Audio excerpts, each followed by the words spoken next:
Hamblen County man now behind bars after he barricaded himself inside a home. Sheriff Esco Jarnigan says deputies responded to Naomi Drive for a domestic violence complaint from the man's wife. The sheriff says the situation was resolved peacefully after a few hours, and the man was arrested once he walked out from his garage.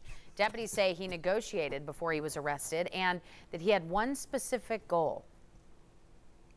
He wanted to air his tires up. He didn't want to leave this place, didn't want to leave his family in worse place than what they were. So he asked for a few extra minutes so we get the tires aired up and things like that right there. So far, no word on the charges the man will be facing.